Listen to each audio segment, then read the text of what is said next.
کچھ کھاؤ سمے کے ساتھ ساتھ بڑھ جاتے ہیں، لیکن ماں سے بچھڑنے کا دکھ وہ ہے جو آتما کو کھا جاتا ہے۔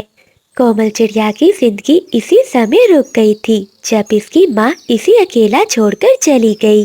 آکاش چڑا جو اپنی بیٹی کی اداسی برداشت نہیں کر پا رہا تھا، ایک ایسے فیصلے کی طرف بڑھ رہا تھا جو اس کا گھر بسا دیتا یا سب کچھ راہ کر دیتا۔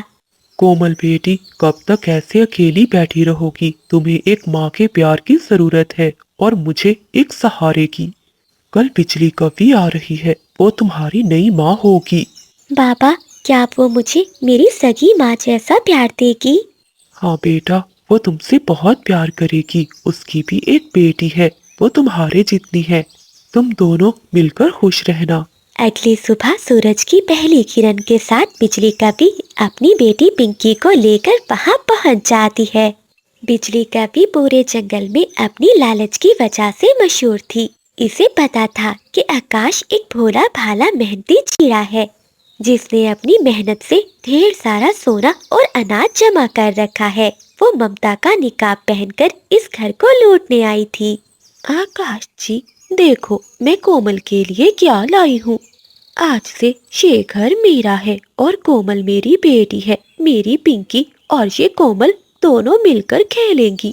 مجھے تمہاری قسم، میں تمہاری بیٹی کی آنکھوں میں ایک بھی آنسو نہیں آنے دوں گی۔ پاس بیٹھا میٹھو طوطا بجلی کو دیکھ کر بولتا ہے، آکاش بھیا، کپی اور چڑے کا جوڑ نہیں بنتا۔ پانی اور آگ کا رشتہ مت جوڑو، پچھتاؤ گے۔ ارے طوطے جی، اپنی عقل اپنے پاس رکھو، میں یہاں پیار بانٹنے آئی ہوں، تمہاری باتیں سننے نہیں۔ پھر آکاش چڑا بجلی کبھی اس کی بیٹی پنکی کو لے کر اپنے گھر کے اندر چلا جاتا ہے۔ شادی کے کچھ دن بیتتے ہی گھر کا نقشہ بدل جاتا ہے۔ شیر کی کھال پہن لینے سے گدڑ شیر نہیں بن جاتا۔ جیسے ہی آکاش چڑا دانا لینے دور جاتا ہے تو بجلی کبھی ملکہ بن جاتی ہے۔ کومل جو شہزادیوں کی طرح رہتی تھی اب اپنے ہی گھر میں ایک نوکرانی بن چکی تھی۔ کومل چڑیا اپنے گھونسلے میں سوئی ہوئی تھی، تبھی بجلی کبھی آ کر چڑیا کو لات مارتی ہے اور اٹھاتی ہے۔ اوے مہارانی، اٹھ جا، جا کر ندی سے ٹھنڈا پانی لا اور میری بیٹی پنکی کے پروں کو صاف کر۔ اور ہاں، خبردار، اگر آکاش کو کچھ بتایا تو تیری زبان کاٹ دوں گی۔ دیکھو ماں، یہ کالی چڑیا کتنی گندی لگ رہی ہے، اسے کہو میرے لیے شہد بھی ڈھونڈ کر لائے، مجھے بھوک لگی ہے۔ کومل چڑیا چپ چاپ وہاں سے چلی جاتی ہے۔ وہ ندی کے کنارے بیٹھ کر رونے لگتی ہے۔ تبھی بلبل کبوتر وہاں آتے ہیں۔ کومل، یہ تمہاری کیسی حالت ہو گئی ہے؟ تمہاری آنکھیں بھی سوجی ہوئی ہیں اور شریر پر بھی بہت گھاؤ ہے۔ کیا تمہیں بجلی نے مارا ہے؟ ہاں چڑیا، سچ بتاؤ، بلبل سب ٹھیک کہہ رہی ہے۔ ہمیں تمہاری حالت دیکھ کر سب معلوم ہو رہا ہے۔ ہم سب یہ باتیں آکاش کو بتاتے ہیں۔ یہ کبھی تو ہمارے جنگل کے سکون کو برباد کر رہی ہے۔ نہیں دوستو، اگر پاپا کو پتا چلا تو وہ ٹوٹ جائیں گے۔ وہ بجلی پر بہت بھروسہ کرتے ہیں۔ ایسے ہی کچھ دن بیت جاتے ہیں۔ آکاش کی طبیعت بھی خراب ہو جاتی ہے اور وہ گھونسلے میں لیٹ جاتا ہے۔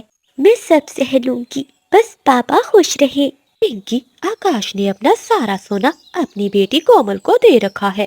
جب تک یہ کومل زندہ ہے، آکاش وہ سونا میرے نام نہیں کرے گا۔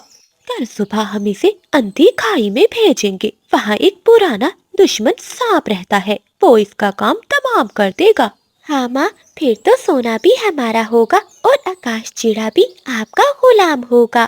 چیکو طوطا جو کھڑکی سے گزر رہا تھا وہ ان دونوں کی باتیں سن لیتا ہے۔ سالمو، مجھے تو پہلے ہی تم پر شک تھا، تمہارا انجام بہت قریب ہے۔ طوطا بھاگتا ہوا کبوتر اور بلبل کے پاس جاتا ہے اور انہیں ساری بات بتاتا ہے۔ طوطے، اندھی کھائی ایک ایسی جگہ ہے جہاں سورج کی روشنی پہنچتے ہوئے بھی ڈرتی ہے۔ ہاں، جھاڑیاں اتنی گھنی ہے کہ راستہ نظر نہیں آتا۔ اگر چڑیا وہاں چلی گئی تو اس کا واپس آنا بہت مشکل ہے۔ اب ہم سب کو ہی کچھ کرنا ہوگا۔ دیکھ کومل، اگر تو اپنے پتا کی جان بچانا چاہتی ہے تو تجھے اندھی کھائی میں جانا ہی ہوگا۔ ذرا دیکھ تو اپنے پتا کی حالت۔ الو وید نے مجھے بتایا ہے کہ وہاں ایک نیلا پھول ہے۔